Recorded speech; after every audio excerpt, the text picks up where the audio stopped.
Fala rapaziada, aqui quem tá falando é o Felipe Freitas. Fala galera, quem tá falando aqui é o Dezão. E esse é o canal Gold Sports. E hoje, rapaziada, trazendo pra vocês mais um Undercut. Vamos falar sobre o GP que aconteceu nesse final de semana em Singapura. Tivemos ali um GP caótico, né? Nossa senhora. Pois é, desde o Qualify já um caos. Um caos total e é chato. Meio chato, né?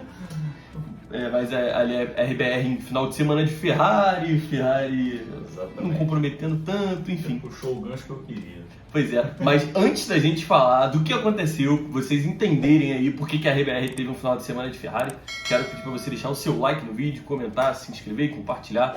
Também segue a gente nas nossas redes sociais, lá no Instagram, no Twitter e no TikTok, e também lá na roxinha, @canal Gold Sports, beleza? E agora, sem mais demoras, vamos falar aí o que aconteceu nesse GP de Singapura. E como o Felipe falou, a RBR teve um dia de Ferrari já no qualifying.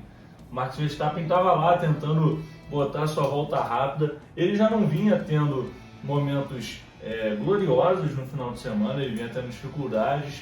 A gente até foi chamando a atenção nos nossos vídeos dos treinos. Só que na volta classificatória, quando o Max tinha tirado 9 segundos, não, né?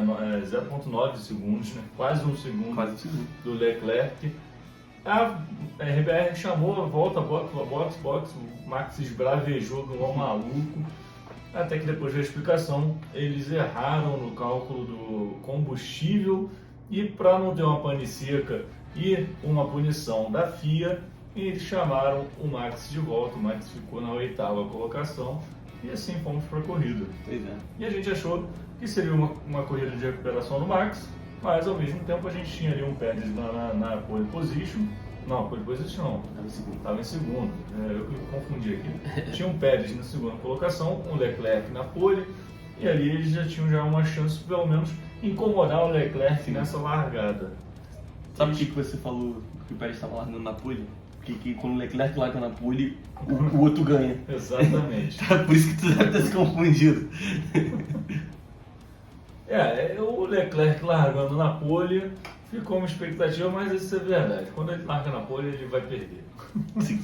E aí não foi diferente. Na largada, o Pérez saiu muito bem, tomou a primeira posição e, surpreendentemente, uma coisa que a gente não vinha vendo acontecer, mas que ano passado até tinha alguns lances do Verstappen, é que ele largou mal. Aliás, largou muito mal. O carro dele não tracionou direito, ele perdeu muitas posições, foi cair para 12º, chegou a brigar com o Ricardo pela 13ª posição, mas conseguiu segurar ali. Aquilo ali já tinha acabado com os planos da RBR para a corrida de Verstappen. Obviamente ele não ia desistir, mas aquilo era um balde de água fria até para o título do Verstappen. Só que ainda teve um lancezinho ali no início do Hamilton com o Sainz, que eles se tocaram, mas também não teve grandes problemas. O Hamilton saiu da pista ali, mas ninguém teve danos no seu carro. A FIA até depois foi lá, olhou o lance, viu que não tinha punição. E a gente seguiu então para uma corrida de recuperação do Max Verstappen, postulante ao título, né, assim podendo confirmar. Um Pérez num início avassalador e o Leclerc mantendo o ritmo, né? Ele largou bem também, vamos falar, mas... A Ferrari também não estava dando margem para erro, né? Não queria dar margem para erro. E o Leclerc num ritmo muito mais forte que o Sainz, né? Porque ele só abria, né? Só abria. Isso ficou bem evidente. O Leclerc e o Pérez estavam num ritmo fora da corrida. Pois é. Eles estavam, o resto estava num outro ritmo. Chegando na volta 7, o Guan Yu Zhou, piloto chinês, que vai permanecer para o ano que vem, se chocou com o Nicolas Latifi, que não vai permanecer para o ano que vem. E o piloto chinês levou a pior nesse acidente, teve que abandonar a corrida enquanto o Latifi só teve um furo de pneu. Finalmente a gente teve, né, uma corrida nos agraciou com um dos temas do nosso rookie, que foi bandeiras, sinalizações, né? Que o Kevin Magnussen, ele teve um dano ali na asa dele, teve um pedaço ali de asa pendurado, e ele recebeu a bandeira preta com a bola laranja, que é o seguinte: meu filho, vai pro box, troca esse negócio aí, porque ele é perigoso, ele pode ser perigoso para você ou para outros pilotos. É basicamente isso que significa. Você vai entender melhor no vídeo lá que a gente já sugeriu aqui. Então, aconteceu isso depois de muito tempo. A gente fica esperando na corrida para ver se aparecem essas bandeiras um pouco mais... não que não aparecem com tanta frequência, para trazer aqui. Tá aí, Singapura nos agraciou. Porque essa bandeira só apareceu porque o Magnussen ficou justamente com esse pedaço de asa pendurado, só que como a performance dele não tinha mudado, a equipe não chamou, ele continuou, até que o controle de prova falou, meu querido, por favor, você vai tomar uma multa, hein? Aqui é o Detran. Por favor, entra no box, troca aí, então ele precisou. Então, graças a Deus a gente teve essas ajudas aí. O Max ele até tentou ali continuar a sua corrida escalando o pelotão, e agora a sua tarefa era mais árdua ainda, né? Porque se era de oitavo para buscar ali talvez um lugar no pódio, vai de 12º ali para conquistar pontos melhores, né? Porque o Pérez e o Leclerc, como o Bezão já disse, né, estavam em outro ritmo, estavam em outra corrida. Então o Max ele até tenta ali, porém quando ele chega ali atrás de um certo senhor de idade, Fernando Alonso, que é carne de pescoço para qualquer um, ele teve sérias dificuldades para tentar passar o piloto da Alpine. Cara, eu fiquei numa agonia, porque toda vez o Max tentava atacar, parecia que ele ia, não ia. Porque, para quem não sabe, para quem não assistiu a corrida, a pista estava numa parte seca, por ser um circuito de rua, a drenagem, pode-se dizer assim, não é toda igual, né? A pista não seca por igual. Então, alguns trechos a pista estava seca. Em outros trechos ela ainda estava um pouco úmida. E nesses trechos úmidos, o traçado fica seco, mas o resto da pista, ele estava molhado. Então é muito difícil você conseguir emparelhar o seu carro, pegar o vácuo e colocar de lado, porque aí você vai para a parte molhada da pista e isso atrapalha na hora de você fazer a frenagem, ao chegar numa curva, ou seja, dificulta ali a ultrapassagem. Era justamente o que estava acontecendo com o Max Verstappen e a gente vai falar mais para frente de um piloto que sofreu bem com isso. Então, mas resumindo, esse era um dos principais problemas que ele estava encontrando na frente, além de ser o Alonso, né? Exatamente. Pô, cara, absurdo. O Alonso ele não dá vida fácil para ninguém. O final de semana dele foi impecável. Surreal, cara. E tinha um ponto, né? Ele estava completando o seu GP de número 350, estava batendo a marca de Kimi Raikkonen, entrando então para a história como o cara que mais disputou GPs na Fórmula 1. Ele não queria fazer feio, a equipe até falou com ele, ou ele falou com a equipe, agora não me lembro, mas deram uma mensagem legal, tipo, seu GP número 350, vamos lá fazer um trabalho maneiro e tal. E ele vinha fazendo uma corrida boa. Pois é. Vinha fazendo uma corrida boa, dificultou muito, diferente do que ele fez no ano passado, quando o Max chegava, ele abria. Vai lá, garoto, passa aí. A motivação todo mundo sabe qual é, mas enfim, ele dificultou muito, mas aí ele teve uma azar. E um lance ali da corrida, onde o Max até estava bem próximo do Alonso, o carro do Alonso simplesmente pifou, apagou e não deu mais resposta. A Alpine teve sérios problemas no final de semana com tanto o carro do Alonso quanto o carro do Ocon. O Ocon no treino tinha reclamado que o freio não estava funcionando muito bem, ele estava funcionando de vez em quando, enfim, o Ocon também deixou a corrida aí por problemas do carro. Contudo, do Alonso parece ter sido mais grave, né? Porque o carro realmente parou de funcionar e aí foi assim que terminou a corrida número 350 de Fernando Alonso, cara. Que tristeza. Exatamente, mas o bom é que ele vai estar aí por pelo menos mais 2 anos na Fórmula 1, além dessa temporada, então ele vai chegar aí pelo menos numa corrida, acho que ele chega na corrida 400, talvez? Chega, acho que sim. 2 temporadas, bota aí 350, as duas, a próxima já tem 24. 350 na verdade a gente ainda tem mais 5 etapas, 355. Chega, se ele cumprir nas 2 próximas temporadas, ele chega com certeza a 400 GPs. Cara, que isso é absurdo, acho que ele vai correr até os 65. Bizarro. E aí, puxando até o gancho que o Felipe falou do Ocon também ter tido problema também, a gente começou a ter uma série de eventos na corrida, de quebra ou de batida, que isso atrapalhou, deixou a corrida muito truncada, toda era jeito no safety car, e aí o safety car também quando entrava, ele não dava aquela animação que estava dando nas outras corridas, que a gente tinha uma troca de posições, né? O Verstappen até tenta usar ali o safety car a seu favor, mas por exemplo, a gente teve o Alonso que saiu problema no motor. Lá no início a gente teve o Zhou com a batida. Tsunoda também sofreu com o piso molhado, bateu. Hamilton perdeu também o ponto de frenagem, bateu, mas conseguiu retornar. O Ocon, motor explodiu. Coitado do Ocon. Motor explodiu, abandonou. Então, assim, a corrida foi muito truncada. O Max encosta no Norris ali na 6ª colocação, depois que ele consegue ultrapassar o Alonso. Só que aí o menino Max mostrou que ele ainda tem aquele ímpeto de jovem que quer a posição. e não pensou justamente no que você falou, que é a questão de ser um circuito de rua, tem pontos ali que não secam direito, ele botou de lado, acelerou, só que ele acelerou tanto que ele travou tudo. Foi indo e iu. E foi.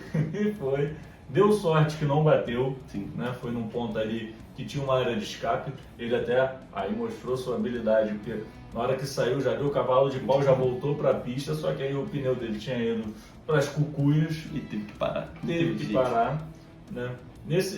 E aí aconteceu uma coisa que me chamou muita atenção. Ele colocou o pneu macio. O pneu macio, a gente já falou aqui 1000 vezes, ele desgasta mais. E ali a corrida já estava começando a contar o tempo, já não era mais a volta, né? A gente tem a questão da regra da Fórmula 1 que a corrida tem que ter horas totais do evento, né? E aí, quando acontece de ter um atraso, como foi nesse final de semana, chega um determinado momento que se está em corrida, começa a se contar o tempo e não as voltas para terminar. Então, foi o que aconteceu ali, foi em torno de uns 35 minutos que faltavam, alguma coisa assim, 30 minutos. Enfim, ele botou o macio, eu falei, caramba, acho que ele vai ter que fazer outra parada, ou assim, tá arriscando, vai tentar. Mas, por incrível que pareça, eu achei que o desempenho do macio foi muito bom nessa corrida. Talvez chamou tenha sido atenção. a temperatura da pista, né? Não estava tão quente, né? Na real estava um clima bem bom, né? Exatamente, me chamou a atenção de que ele não perdeu o desempenho, então foi tirando ali, né? Ele foi para a última, caiu lá para a última posição e foi lá penando, mas aí realmente não tinha jeito. A corrida dele estava perdida, o título já não ia ser garantido de jeito nenhum, a não ser que se o Pérez e o Leclerc todo mundo batesse que estava na frente, né? Porque ele ainda tinha que passar a galera que estava lá, né? Mas depois eu fiquei pensando, será que se o Pérez e o Leclerc batem ia mudar alguma coisa? Enfim, tava perdida. Foi esquisito, foi uma semana esquisita pro Verstappen. Foi assim, foi meio água no chope, né? Total, né? E como eu vi esse caso antes, né? Você falou até da batida do Hamilton, mas tem um lance também que me deixa ali até um pouco mais surpreso. Porque no lance do Verstappen a gente fala da juventude, ele tá ansioso, mas ali nas voltas finais o Hamilton tentou fazer uma ultrapassagem forçada ali em cima do Vettel, foi pro lado molhado da pista e perdeu totalmente o ponto de frenagem. Nesse momento ali, faltando alguns poucos minutos para acabar a corrida, era Vettel, Hamilton e o Verstappen atrás. Então a gente ficou naquela expectativa de ter uma briga, porém o Hamilton, que tem 37, 38 anos, se precipitou, perdeu o ponto, teve que também enfiar o pé no freio e perdeu a posição ali pro Verstappen, entregou de bandeja e não conseguiu passar o Vettel, ou seja, totalmente perdido ali na situação. O Hamilton, que também teve um final de semana que era para ter sido muito bom, mas acabou por ser muito ruim, ele largou em terceiro, terminou lá atrás, lá em nono. Muita gente estava achando que podia vir a vitória do Hamilton, né? Ele realmente teve um final de semana muito bom e, enfim, aconteceu, deu azar, né? Acho que ele também se precipitou nisso aí. Foi a batida e esse lance, né, cara? Complicado. Enfim, depois dessas confusões todas, a gente volta as atenções para o Leclerc e para o Pérez, que eram realmente os dois que estavam disputando a corrida, só que a RBR estava muito acima da Ferrari nesse final de semana. Tanto o Pérez quanto o Pérez e o Leclerc, né, que eu estou falando. Porque o Pérez administrou muito bem a corrida, foi de ponta a ponta mesmo, não teve jeito. Desde a primeira volta ele pegou ali nos pitstops que ele aproveitou para fazer, não perdeu a posição para ninguém. E quando o Leclerc encostava e a gente falava, opa, vai ter briga, não dava, porque o Pérez aumentava o ritmo e ia embora.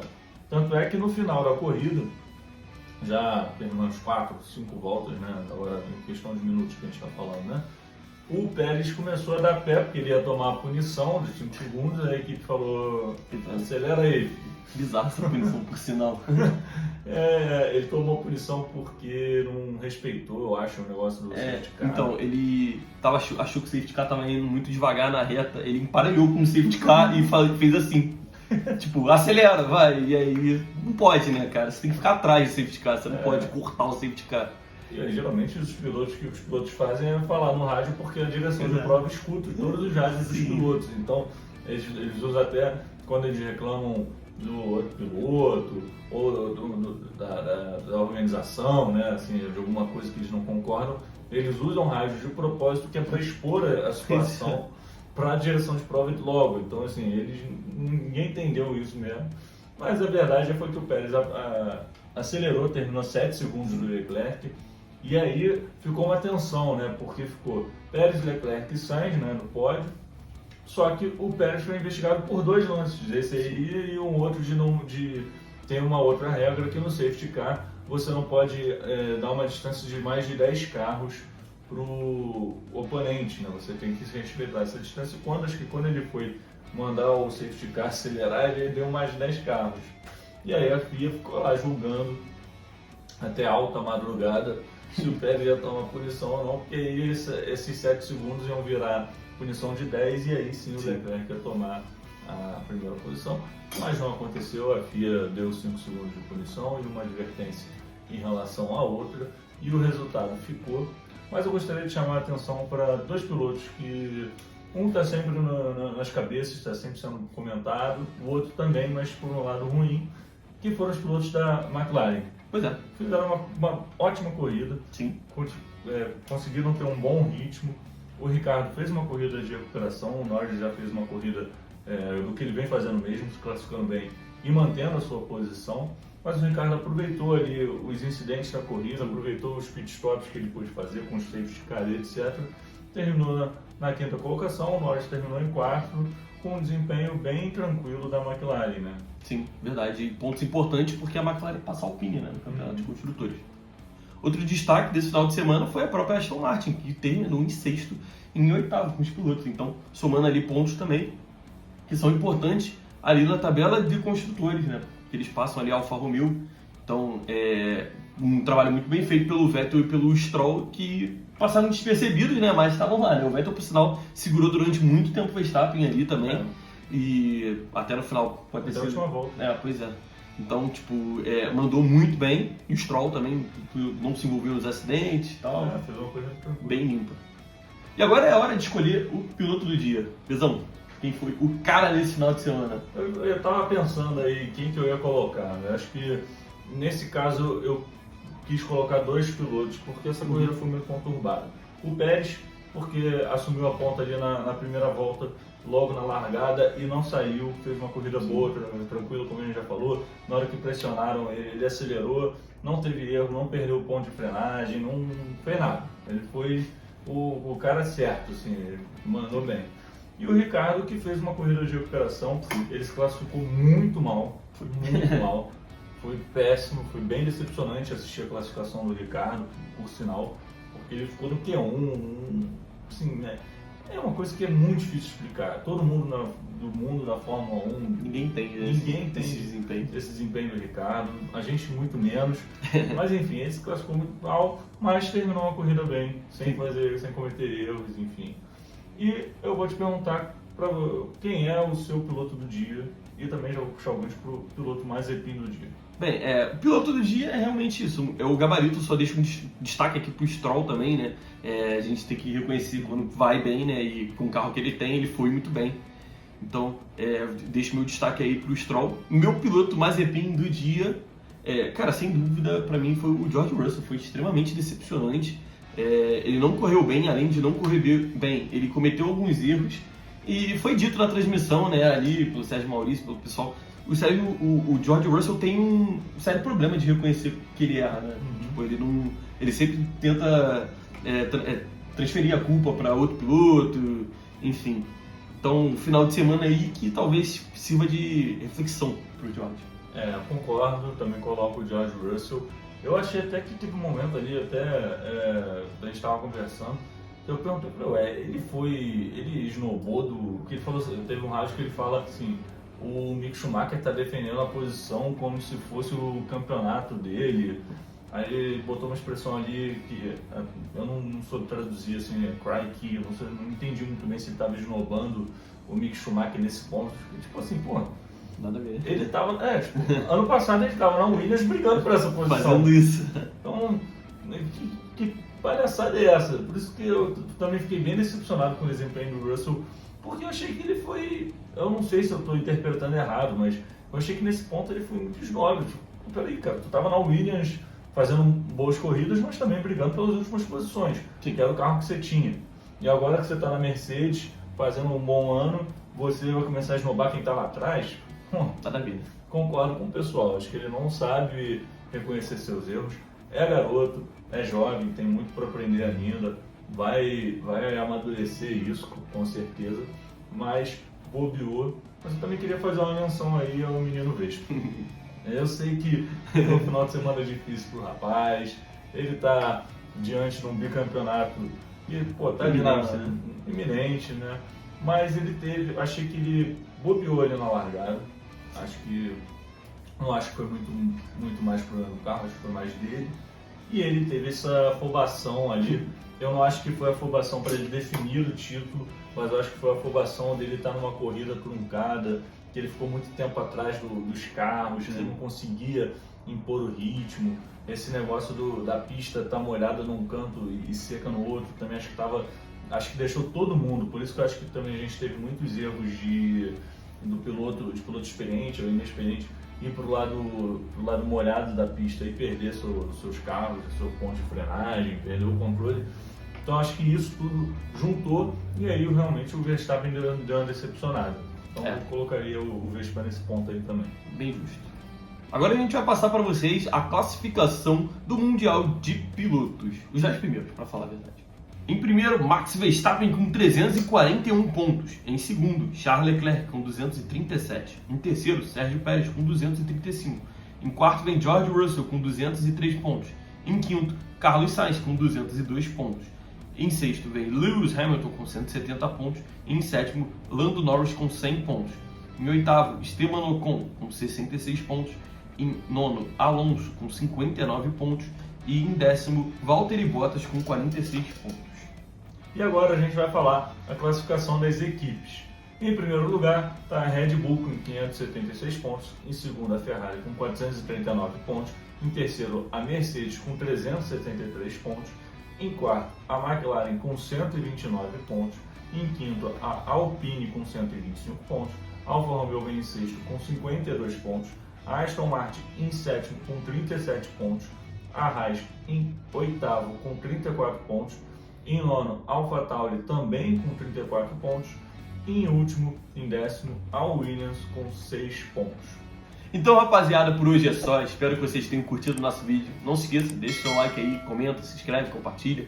Segue a gente nas nossas redes sociais, lá no Instagram, no Twitter e no TikTok. E lá na roxinha, @canal Gold Sports, beleza?